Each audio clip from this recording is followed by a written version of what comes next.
ঐতিহ্যের সাথে আরও এক ধাপ পার করল বালক নবযুবক কল্যাণ সংঘের কালীপুজো। পুজোটি এবছর পদার্পণ করেছিল ৬৫তম বছরে।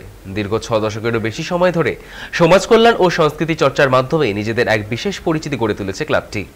তাদের এবারের পুজোয় মূল ভাবনা ছিল মাতৃশক্তি, নারী শক্তির জাগরণ, সৃষ্টিশীলতা প্রতীককে শ্রদ্ধা জানানোর উদ্দেশ্যে সাজানো হয়েছিল মণ্ডপ এবং প্রতিমা। আধুনিক সমাজে নারীদের ভূমিকা ও সংগ্রামের প্রতিচ্ছবি ফুটে উঠেছিল পুজোর প্রতিটি প্রান্তে।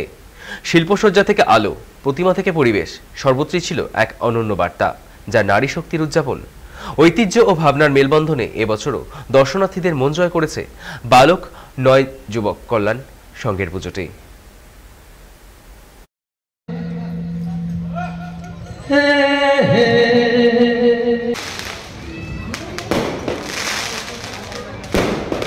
ये हम लोगों का पूजा 65 वर्ष हो गया है। 65 वर्ष हम लोग इस बार हम लोग बड़ी हर्षोल्लास के साथ मना रहे हैं और हम लोग प्रत्येक वर्ष कुछ ना कुछ अलग अलग थीम करते हैं।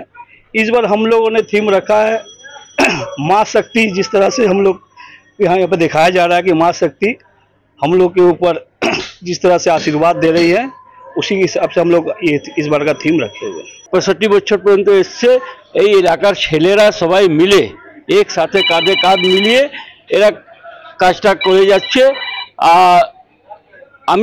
আমরা খুশি যে আমরা বয়স হয়ে গেছে আমাদের পরে এরা ভালো করে এলাকার মধ্যে পূজাটা সম্পন্ন করছে, সবাইকে নিয়ে, সবাই এলাকার মানুষকে নিয়ে, মা বোনদেরকে নিয়ে সবাই এদের পুজো সম্পন্ন করে আমরা খুব খুশি, এলাকার মানুষ খুশি। এই কালী পুজোটা একটা পাড়ার অনেক বছরের, প্রায় 65 বছর হয়ে গেছে পুজোটা এখানে। সেবার আমাদের জানি বললেন আমাদের অনেক বছর ধরেই হয়ে আসছে, সবাই মিলে করছি। তো এটা উদ্দেশ্য হচ্ছে ব্যাস মায়ের আশীর্বাদ সবার কাছে থাকে যেন, এইটাই কামনা করি। আর সবাইকে একাত্ম নিয়ে থাকি যেন, সেটাই আমাদের এই কাজ আমরা করে এই পুজোটা সম্পন্ন করি।